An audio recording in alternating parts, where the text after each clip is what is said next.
Welcome to the Cheating Wife Stories channel.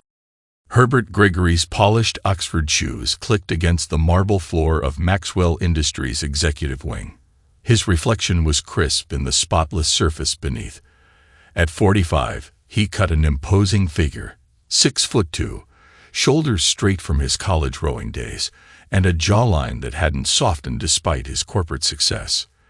The morning sun streaming through floor-to-ceiling windows caught the silver threading through his dark hair, adding gravitas to his appearance rather than age.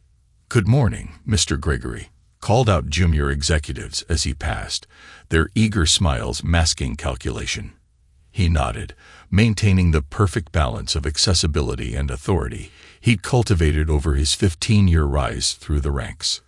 As senior executive vice president overseeing a $2 billion division, he'd learned that perception was currency in these halls. His secretary, Candace Matthews, stood as he approached his office, her blonde hair pulled back in its usual severe bun. "Your 9 a.m. was pushed to 10, sir. Mr. Delgado requested the change," she said. Something flickered behind her eyes. Concern? Fear? Before she smoothed her expression. "James needs to learn that reorganizing my schedule doesn't make him more important," Herbert remarked, noting how Candace flinched at the mention of the vice president's name. "Any other changes I should know about?" Mrs. Gregory called. "She'll be attending the Maxwell Foundation dinner tonight after all. She said she made some promising connections at last week's charity auction." Herbert paused at his office door. Christina had originally begged off tonight's event, claiming a migraine. Did she now? Interesting. He caught Candace's reflection in the glass, saw her hands trembling slightly as she arranged papers on her desk. "Thank you, Candace. Hold my calls until the Delgado meeting." Inside his office, Herbert settled behind his mahogany desk, the Manhattan skyline spread before him like a kingdom.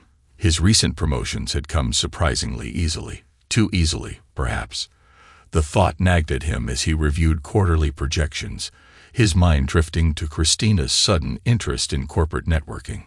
A knock interrupted his musings. Philip Summers, Maxwell Industries owner and Herbert's mentor, filled the doorway with his commanding presence. At 70, the billionaire industrialist moved with the energy of a man half his age. "Got a minute, Herbert?" Philip's teal-gray eyes swept the office. "Walk with me."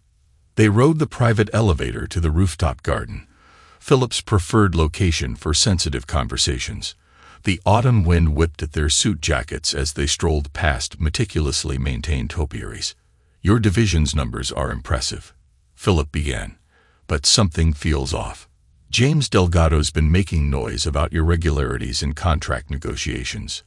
Herbert's spine stiffened. "James has been difficult since my last promotion."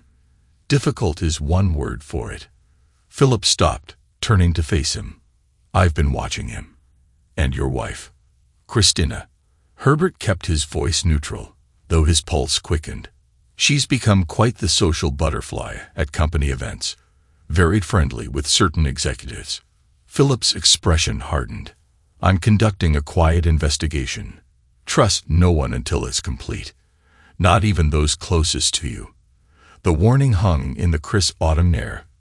Herbert nodded, pieces clicking into place. Candace's strange behavior, Christina's newfound networking enthusiasm, James's barely concealed smugness during meetings. "Thank you for the heads up," Herbert said carefully. "I assume you'll let me know what you find." "You'll be the first to know." Philip clapped him on the shoulder. "Your CEO material, Herbert. Don't let anyone compromise that." Back in his office, Herbert observed the daily drama of corporate life with new eyes. He watched James Delgado swagger past his door, catching the predatory gleam in the vice president's dark eyes. James was handsome in a conventional way. Tall, dark, Jim's sculpted physique obvious, even in bespoke suits. The kind of man who peaked in college and never got over it. "Mr. Gregory," Candace appeared in his doorway. "Your son's school called. Lucas won his debate competition." "Excellent." Herbert allowed himself a moment of genuine pride. At 14, Lucas showed promise of surpassing both his parents intellectually, and Amy still maintained her 4.0 GPA, according to Mrs. Gregory's update this morning. Candace shifted uncomfortably. "Sir, about tonight's meeting with the Asian investors." "What about it?" "The conference rooms are being renovated. Unexpectedly. Perhaps you should reschedule." Herbert studied his secretary's face. 10 years of loyal service, and suddenly she couldn't meet his eyes. "No need. We'll use my office." "But sir, my office will be fine, Candace." His tone left no room for argument. She retreated, defeat evident in her shoulders. The day unfolded like a chess match. Herbert noticed Christina's perfume lingering in the executive washroom hours after her supposed lunch meeting with potential donors. He observed James adjusting his tie with unusual satisfaction after emerging from the same area. Small details, easily dismissed individually, formed a damning pattern. During the afternoon board meeting, Herbert watched Christina and James through hooded eyes. His wife of 18 years sat 3 seats down, her auburn hair catching the light as she leaned forward to make a point about community engagement. At 42, she still turned heads, something she'd been leveraging more frequently at corporate events. James reached for the water pitcher at the same moment as Christina. Their fingers brushed, lingered. A smile passed between them, intimate and knowing. Herbert's mouth tightened imperceptibly. "The Williams contract," Herbert interrupted their moment, "seems to have been processed unusually quickly. James, perhaps you could explain the expedited timeline." James's smile faltered slightly. "Just good networking, Herbert. You know how it is. Right connections, right time." "Indeed." Herbert let the word hang there, heavy with unspoken meaning. After the meeting, Christina touched his arm. "Darling, I'll meet you at the foundation dinner. James mentioned some concerns about the Asian market that I'd like to discuss first." "Of course." Herbert kissed her cheek, catching the faint scent of unfamiliar cologne. "Don't be too late. You know how Philip values punctuality." He worked later than usual that Thursday, reviewing files with methodical precision. At 8:45 p.m., Candace burst into his office without knocking. "Sir, you can't. I mean, the cleaning crew needs access to the ventilation system." Herbert rose slowly. "Move aside, Candace. Please, Mr. Gregory, just go home. Please." He caught the desperation in her voice, the genuine fear. Not for him, he realized. For herself. "Consider this your only chance at redemption," he said quietly. "What you do in the next minute determines your future at this company." Tears welled in her eyes as she stepped aside. Herbert strode past her, following the sound of muffled laughter to his private office. He paused at the door, hand on the handle, gathering his considerable self-control. The scene inside confirmed every suspicion. Christina was in a compromising position with James in his executive chair, her designer dress hiked up inappropriately. Files lay scattered across the desk, sensitive documents that had no business being exposed. "Well?" Herbert's voice cut through their startled gasps. "This explains the irregular contract processing." James recovered first, his face twisting into a sneer. "Your wife's been earning your promotions for years, Gregory. Better keep quiet if you want to keep this cushy job. Who'd believe you over 2 witnesses anyway?" Christina's laugh held years of hidden contempt. "The kid's private school. All thanks to my extra hours. You're such a loser. James is twice the man you'll ever be." Herbert's smile, cold, confident, predatory, stopped their gloating cold. He reached past them to his desk, pressing a single button with deliberate precision. "Too late," he said softly. "The company owner just saw everything. Now whose job is at risk?" The blood drained from James' face as he realized the boardroom's livestream had been activated. Christina scrambled off his lap, stumbling in her haste. "Herbert, baby, we can explain," she began. "Save it for the lawyers, Christina." Herbert straightened his tie, his composure magnificent in its totality.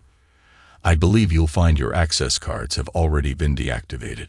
Security will escort you out." As if on cue, 2 security guards appeared in the doorway. "Mr. Delgado, Mrs. Gregory, please come with us," one guard announced. James stood, attempting to salvage some dignity. "This isn't over, Herbert." "Oh, but it is." Herbert settled into his chair after wiping it thoroughly with his pocket square. "You see, Philip Summers doesn't appreciate people manipulating his company or his chosen successor." Christina froze halfway to the door. "Successor? Did James not mention that part? Philip's been grooming me for CEO. Not that you'll be around to enjoy the perks." Herbert turned to his computer, dismissing them. "Candace, please come in here. We have some paperwork to process." The secretary slipped past the disgraced couple, clutching a folder to her chest. In the doorway, Christina turned back one last time. "The children," she started, "will learn a valuable lesson about integrity." Herbert cut her off. "Goodbye, Christina. Do remember to return your company car."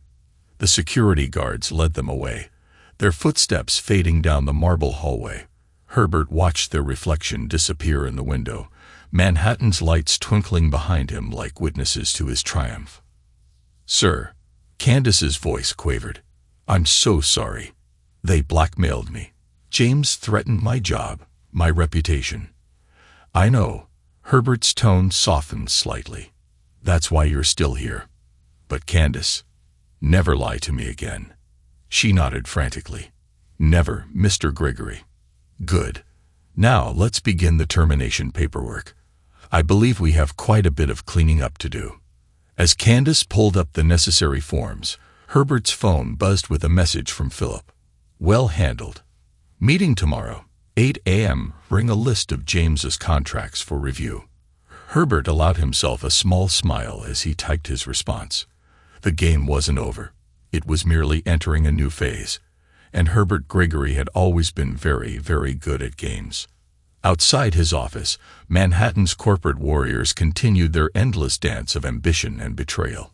But tonight, a new player had emerged victorious, not through manipulation or deceit, but through patience, intelligence, and the perfect poker face. The night janitor passing by with his cart heard something unusual from the corner office. Laughter. Low, controlled, and just a touch triumphant. Dawn hadn't yet broken over Manhattan when Philip Summers convened the emergency board meeting. Herbert sat at his right hand, expression carved from granite as security footage played on the boardroom's massive screen. The night cleaning crew had barely finished wiping down the executive floor. Yet Maxwell Industries' highest echelons were already assembling for what would become known as the Thursday morning massacre. "I apologize for the early hour," Philip addressed the bleary-eyed board members. But this couldn't wait. He nodded to his head of security, who distributed thick folders marked confidential to each attendee. The footage showed James and Christina in various compromising positions throughout the building over months. More damning were the recorded conversations about contract manipulation, kickbacks, and their planned embezzlement scheme. "Jesus Christ," muttered the CFO, flipping through financial records. "They've been cooking the books for years." James's corporate allies shifted uncomfortably in their seats, distancing themselves physically and metaphorically from the empty chair where their ringleader usually sat. Herbert noticed several of them wouldn't meet his eyes. "This stops now," Philip's voice cut through the murmurs. "Mr. Delgado and Mrs. Gregory have been escorted from the premises. Their electronic access is revoked. Their offices are being swept for evidence as we speak." One board member, Thomas Chun, raised his hand. What about Herbert's promotions? If they were influenced, already reviewed. Philip gestured to the financial analyst standing by. "Ms. Rodriguez, please share your findings." The analyst stepped forward, professional and precise. Mr. Gregory's performance metrics consistently exceeded expectations. The data shows he would have earned each promotion regardless of any external influence. In fact, evidence suggests attempts were made to delay his advancement to protect Mr. Delgado's position. Herbert maintained his composure, but satisfaction coursed through him. Years of late nights, strategic planning, and relentless dedication had built his success. Christina and James's pathetic scheme had only made his path more difficult. Given these findings, Philip continued, and the obvious leadership vacuum this creates, I'm naming Herbert Gregory CEO of Maxwell Industries, effective immediately. The announcement sparked a mix of reactions, genuine congratulations from some, forced smiles from others. Herbert accepted each with equal grace, already marking who would need watching in the coming months. After the meeting, Philip held Herbert back. There's more. My investigation uncovered something personal you should see. In Philip's private office, they reviewed additional footage. Christina, lounging in James's lap in his office after hours, laughing as they discussed their plans. Poor Herbert, she cooed, running her fingers through James's hair, so focused on his precious metrics. James nuzzled her neck. We'll let him keep believing that until we're ready to take everything. The kids' trust funds, all part of the plan. Baby. We'll drain them dry. Blame Daddy's mismanagement. They'll hate him forever. Herbert's knuckles whitened on his armrest, but his voice remained steady. How long have you been collecting this? 6 months, Philip replied. Started when I noticed irregularities in James's division. Christina was an unexpected bonus. I'm sorry, Herbert. Don't be. You've given me everything I need. Meanwhile, across town, Christina swept into her favorite salon, ready to spin the story her way. She'd barely settled into her chair when her phone exploded with notifications, her country club membership suspended, credit cards frozen, social media flooded with screenshots from the security footage. Mrs. Gregory. The salon owner approached nervously. I'm sorry, but we can't accept your usual house charge anymore. Christina's face flushed as other patrons stared. I'll use my credit card. There, she replied. They're all declining. She fled the salon, her perfectly maintained facade cracking. Her phone rang James. Baby, don't panic, he started. Don't panic. Everything's frozen. What's happening? Minor setback. My lawyers are working on it. Meet me. Yeah, Mr. Delgado. A new voice interrupted. This is Detective Morrison, NYPD Financial Crimes. Please hold while we execute our search warrant. The line went dead. Christina stood on the sidewalk, her world imploding in real time. Her phone buzzed again. A text from Herbert. The children have seen everything. Your video messages to James were particularly enlightening. Don't bother coming home. At their private school, Amy and Lucas sat in the headmaster's office, watching their mother's true nature revealed on a laptop screen. Dr. Harrison, the headmaster, looked more disappointed than shocked. Your father has arranged for you to stay in school, she assured them. The board of trustees was quite impressed with his handling of the situation. Lucas, his father's analytical mind evident, asked the practical questions. Are trust funds safe? Dr. Harrison confirmed. They're tied to your father's legitimate earnings. Your mother never had access. Amy wiped tears from her eyes, but her voice was steel. Good. I don't want anything from her. Across the city, James's carefully constructed world crumbled. His corporate allies evaporated. Years of mutual back-scratching forgotten in the face of potential criminal charges. His attempt to access offshore accounts failed. Philip's team had already frozen them. Your previous employers send their regards, Herbert informed him via conference call. They're very interested in reviewing your tenure with them, especially Norton Corporation. Remember them. James's face went ashen. The Norton Corp scandal had been buried years ago, or so he'd thought. You can't prove anything, he blustered. Check your email, James. Your old assistant there was very helpful. Apparently, you had a similar arrangement with the CEO's wife. In the background, James heard Christina screaming as she discovered his other networking partnerships. Her threats of revenge brought a rare smile to Herbert's face. Candace, meanwhile, sat trembling in a conference room with corporate security. They blackmailed me, she explained, handing over printed emails. James threatened to expose my brother's addiction issues, said he'd make sure he never got treatment. The head of security reviewed the evidence. These timestamps match our investigation timeline. Why come forward now? Because Mr. Gregory showed mercy when he could have destroyed me. I won't waste that chance. Herbert's new CEO office buzzed with activity. Teams of auditors combed through records, security experts swept for additional surveillance devices, and lawyers prepared documents for multiple cases. Sir, his new secretary, thoroughly vetted, appeared at the door. Your children are here. Amy and Lucas entered, both looking older than their years. Herbert stood uncertain for the first time that day. Dad, we saw the videos. All of them. I'm sorry you had to see that. Don't be. Amy interrupted. We needed to know the truth. About Mom. About everything. Herbert studied their faces, his daughter's quiet strength, his son's analytical gaze. What do you need from me? Just you, Dad.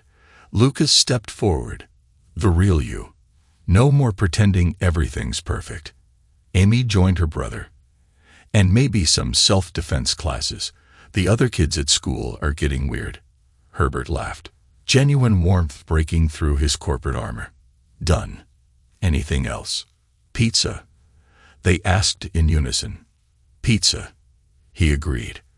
But first, I need to finish something. After they left, Herbert reviewed the final piece of evidence Philip had provided. Footage of Christina coaching James on how to manipulate corporate contracts. Send it to the SEC, he instructed his legal team. As evening settled over Manhattan, Herbert stood at his office window. Below, protesters gathered, shareholders demanding accountability, reporters seeking stories. Among them, he spotted Christina trying to get past security. His phone buzzed, a desperate message from James, offering to explain everything. Herbert deleted it without reading further. His new office, 10 floors above his old one, offered a perfect view of his domain. Not bad for a loser. Mr. Gregory. His secretary's voice came through the intercom. The FBI is here for their appointment. Herbert straightened his tie, a predator's smile playing at his lips. Send them in. And Sarah ordered dinner. This might take a while. The sun set over Manhattan, painting the sky in shades of victory. In his reflection, Herbert saw what Christina and James never had. A man who'd built his success on steel and strategy, not seduction and schemes. Their betrayal hadn't weakened him. It had simply revealed his true strength. Tomorrow would bring new challenges, restructuring divisions, reassuring investors, rebuilding trust. But tonight, Herbert Gregory would savor the sweetest success of all, the complete and utter destruction of those who'd underestimated him. In the lobby, Christina made one last attempt to reach him. Please, I can explain everything. Security guided her out as Herbert's response came via text. Save it for your deposition. The media dubbed it the Maxwell meltdown, but Herbert preferred Philip's term, corporate Darwinism. In the end, it wasn't the strongest who survived, but the most honest, who knew integrity could be such a powerful weapon. As the city lights blinked on, Herbert reviewed tomorrow's agenda. Board restructuring, HC meetings, family dinner with the kids, a full day, but he wouldn't have it any other way. After all, empires weren't built by taking days off. His phone buzzed one final time. Philip. Well done, son. Ready for day 2. Herbert's reply was simple. Born ready. Let them call it a scandal. He called it justice. And justice, served cold in a corner office with a view, tasted absolutely perfect. The Securities and Exchange Commission launched a formal investigation into Maxwell Industries. The CNBC anchor's voice filled Herbert Gregory's office as he reviewed the latest forensic accounting reports. His signature appeared decisive and sharp on each document, authorizing full cooperation with federal authorities. Turn it up, he instructed his assistant as the story continued. Sources confirmed that former Vice President James Delgado's alleged fraud extended beyond Maxwell Industries. Multiple companies reported similar schemes dating back nearly 2 decades. Herbert's phone buzzed. A text from the SEC's lead investigator. You were right about Norton Corporation. The pattern matches exactly.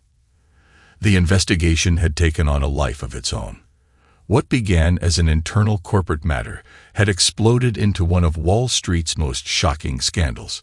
Herbert's methodical exposure of James's past had revealed a pattern so extensive it triggered investigations at 5 major corporations. Special Agent Sarah Martinez strode into his office, tablet in hand. "Mr. Gregory, we've mapped Mr. Delgado's complete network. Your wife's involvement proved crucial. She kept detailed records." "Of course she did," Herbert replied, unsurprised. Christina never could resist insurance policies. The agents swiped through documents on her tablet. She recorded everything.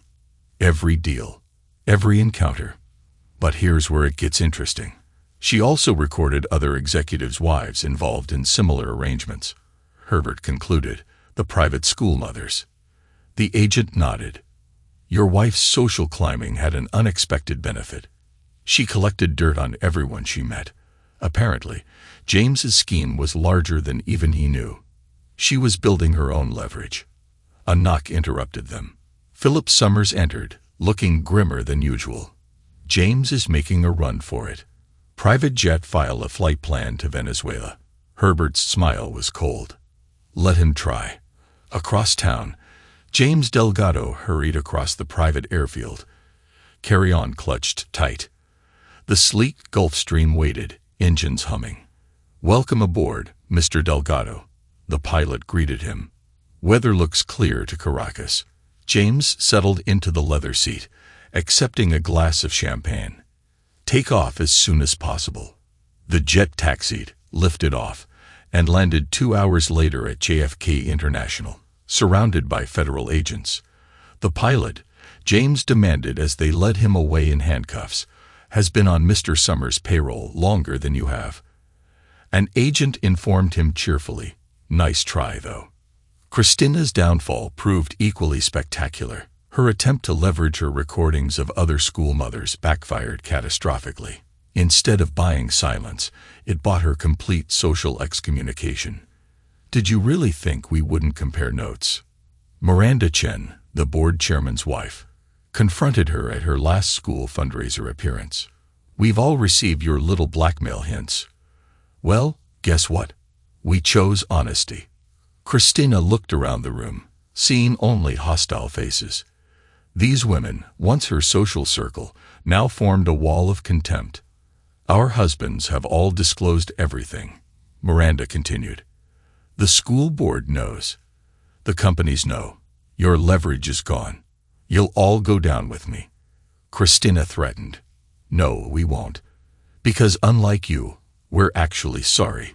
We've made amends. You're still trying to profit from it." Later that week, Christina stood outside the massive iron gates of her former home, pressing the intercom repeatedly. "Herbert, we need to talk about the children." His voice came through, cool and professional. "Any communication needs to go through my lawyers. Think of the children," she pleaded, voice breaking.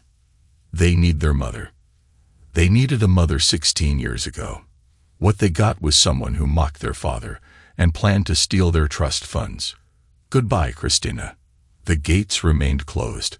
Through them, she watched Amy and Lucas exit the house, heading to their father's waiting car. Neither looked in her direction. Inside his home office that evening, Herbert reviewed a different kind of document. Amy's college application essay. The title caught his attention. "Integrity in the Face of Betrayal." "Is it too personal?" Amy asked from the doorway. "Princeton's my dream school. But if you think it's too much." Herbert read the opening paragraph, pride swelling. His daughter had transformed their family crisis into a powerful meditation on ethics and resilience. "It's perfect," he assured her. "Raw, honest, and strong. Just like you." Lucas appeared behind his sister, tablet in hand.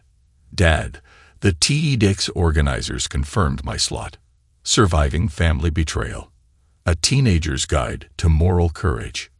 Herbert studied his children. Amy's quiet strength, Lucas's analytical mind. They'd emerged from the crisis, not as victims, but as advocates for integrity. Months later, Herbert stood at the podium accepting the CEO of the Year award. The audience included his children, Philip, and faces from every phase of his career. Success built on lies falls under its own weight, he began his speech. Success built on truth rises above all betrayal. I learned this lesson the hard way, but it was worth every moment. In the maximum security wing of a federal prison, James Delgado opened his mail to find photos of the ceremony. Herbert's success splashed across business magazines. The children's achievements highlighted in social pages. His empire, built on quicksand, had collapsed. Herbert's empire was built on bedrock, steel. James picked up a pen, beginning another letter begging forgiveness. Like the others, it would go unanswered. Christina folded clothes at her retail job, watching her former friends shop without acknowledging her. Through the store window, she could see Maxwell Industries Tower dominating the skyline. Somewhere up there, Herbert was thriving without her. Her manager approached. "Stockroom needs organizing. That's your job now." She nodded, adding it to her list of menial tasks. Her divorce settlement had barely covered her legal fees. The prenup, ironically insisted upon by her own parents, had proven airtight. In a smaller but respectable firm across town, Candace Matthews completed her immunity-granted testimony. Her new job wasn't as prestigious as Maxwell Industries, but it came with something better: peace of mind. She sealed an envelope containing her annual thank-you note to Herbert. His mercy had given her a second chance, one she'd earned through honesty. Herbert's new corner office, 10 floors above his old one, offered a perfect view of his domain. Maxwell Industries had doubled in value under his leadership. New ethics policies made it a model of corporate governance. Philip had granted him equity partnership, making official what everyone already knew. Herbert Gregory represented the company's future. On his desk, next to family photos and industry awards, sat a simple frame. Inside, the security footage still showed Christina sneering. "You're such a loser." Below it, his CEO of the Year award inscription. To those who choose integrity over easy success, the same footage now opened every corporate ethics training session. New employees watched the scene unfold, learning that integrity wasn't just a buzzword at Maxwell Industries. It was the foundation of their success. Amy's acceptance letter from Princeton hung beside Lucas's viral TEDx talk statistics. His children had transformed trauma into triumph, their story inspiring others to choose truth over convenience. Herbert's phone buzzed. A message from Philip. "Dinner tonight. Might be time to discuss your chairman transition." He smiled, typing his response. The view from his office showed Manhattan spread before him, but his real achievements sat in that simple frame. Proof that sometimes the best revenge is living well. And living well, he discovered, meant living true. In the end, Christina had been right about one thing. James was twice the man Herbert would ever be. Twice corrupt, twice weak, twice deserving of his fall. Herbert Gregory had built his empire on steel and stone, not sand and schemes. Let the world call it a scandal. He called it justice, and justice, served from a corner office with a view, had never tasted sweeter. 5 years later, the price of betrayal. The fluorescent lights of Macy's Herald Square buzzed overhead as Christina Gregory, now Christina Martinez, after her second failed marriage, folded another stack of designer clothes she once would have bought without a second thought. At 47, her carefully maintained appearance couldn't quite hide the bitterness etched around her mouth or the desperate gleam in her eyes. Martinez, customer complaint in fitting room 3, her 20-something supervisor called out, barely concealing her satisfaction at ordering around a woman who had once hosted gatherings in Manhattan penthouses. Christina hurried to the fitting room, only to freeze at the sight of Miranda Chen, trying on a Versus dress. The board chairman's wife, still a fixture in the social circles Christina had been exiled from, didn't bother hiding her smirk. "Oh, how fitting," Miranda commented, adjusting the designer dress. "Could you fetch this in a size smaller?" The holiday collection is divine this year. Not that you'd know, working in the regular section. Christina swallowed her retort, remembering her last warning about being rude to customers. Her retail salary barely covered the rent on her Queens studio apartment. She couldn't afford another incident. Right away, ma'am, she managed, ducking out to the stockroom through the store's windows. Maxwell Industries Tower dominated the skyline, a daily reminder of everything she'd lost. Her phone buzzed. Another rejection from a headhunter. Given your history with Maxwell Industries, we don't feel you'd be a good fit. They never said it directly, but her name had become toxic in corporate circles. The scandal had its own page now. Across town, in a maximum security federal prison, James Delgado stared at the latest newspaper article about Maxwell Industries' unprecedented growth. His prison-issued reading glasses couldn't quite focus on the smaller text. But Herbert Gregory's photo was sharp enough, accepting some international business award, looking even more distinguished with silver temples. Still obsessing over your old company, Delgado? His cellmate asked. That's what? 15 years left on your sentence. 12 with good behavior, James corrected automatically, though they both knew white-collar criminals rarely served full terms. Still, the SEC had made an example of him. His pattern of corporate fraud, spanning decades and multiple companies, had become a cautionary tale taught in business schools.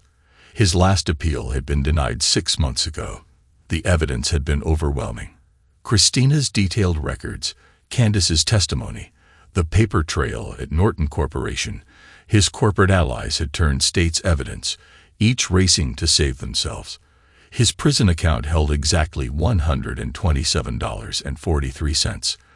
The government had seized everything else: houses, cars, investments. Even his designer suits had been auctioned off to pay restitution. The cheap prison uniform chafed both his skin and his ego. A guard appeared with mail call. Delgado, another return to sender. Gregory's office still won't accept your letters. James crumpled his latest attempt at apologizing, or more accurately, attempting to manipulate his way back into some position of influence. Herbert's response never varied. All communication must go through lawyers. Meanwhile, in Princeton's prestigious Gothic halls, Amy Gregory's thesis on corporate ethics was creating waves. At 21, she'd already been featured in business journals, her unique perspective on corporate culture shaped by personal experience. Your case study on Maxwell Industries' transformation is exceptional, her advisor praised. The comparison between fear-based compliance and integrity-driven ethics is particularly insightful. Amy smiled, adjusting her laptop to show her latest research. I've been interviewing executives who lived through the transition. The cultural shift after my father implemented the new policies was remarkable. Her phone lit up with a text from Lucas, now a freshman at Harvard. Guess who asked me to give another TE talk? This time they want both of us. Surviving Betrayal. A Family's Journey to Truth. Lucas's first TE Geeks talk had gone viral, spawning a youth movement focused on moral courage and family resilience.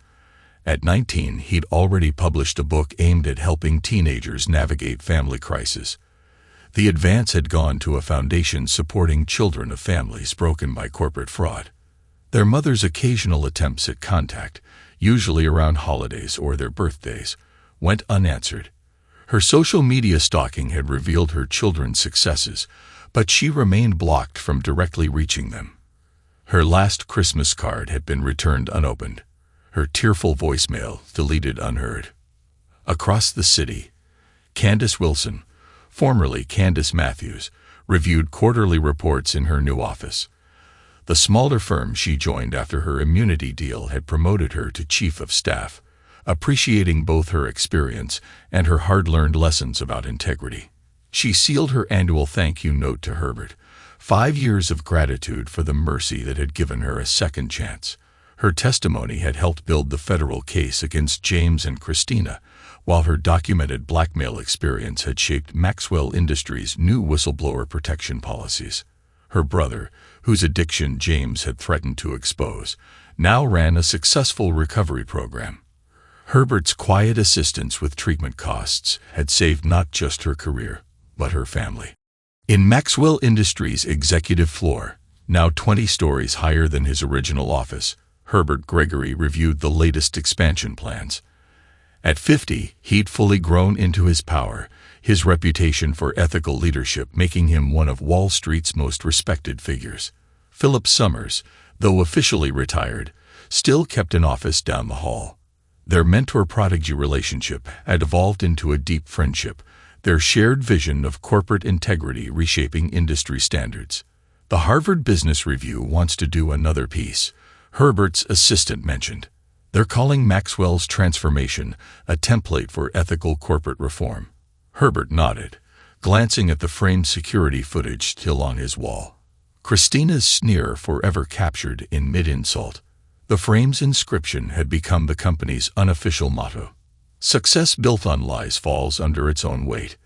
Success built on truth rises above all betrayal. The scandal had sparked a revolution in corporate governance. Maxwell's ethics training program, built around the security footage and subsequent investigation, was now licensed to corporations worldwide. Business schools used the case study to teach crisis management and ethical leadership. Herbert's phone buzzed. A message from Amy. "Dad, Lucas, and I want to contribute a chapter to your book. Our perspective on how ethical leadership starts at home."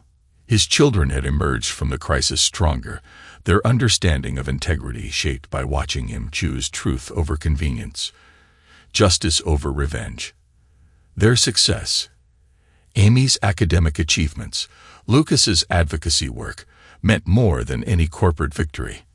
A calendar alert reminded him of tomorrow's board meeting. Maxwell's value had tripled under his leadership, but more importantly, its culture had been transformed. The fear-based hierarchy James had built had been replaced by transparent processes and clear accountability. Christina's last desperate attempt at contact had come 6 months ago, a letter begging for help finding a better job. Her third engagement had fallen through when the wealthy Witts family's background check had Googled her name. Her retail position remained her only option, her reputation permanently stained by her own choices. James's prison writings were smuggled out and posted online by a sympathetic guard, revealing a man still attempting to justify his actions. His claims of being misunderstood and unfairly persecuted only reinforced the justice of his downfall. The private school mothers who'd once followed Christina's lead had rebuilt their lives through honesty. Miranda Chen now led ethics seminars for corporate spouses, turning her experience into a cautionary tale about moral compromise. Herbert's new wife, a brilliant federal prosecutor he'd met during the SEC investigation, shared his commitment to integrity. Their relationship, built on mutual respect and shared values, stood in sharp contrast to his first marriage's facade. The annual Maxwell Industries Charity Gala, once Christina's social playground, now focused on supporting whistleblower protection and corporate ethics initiatives.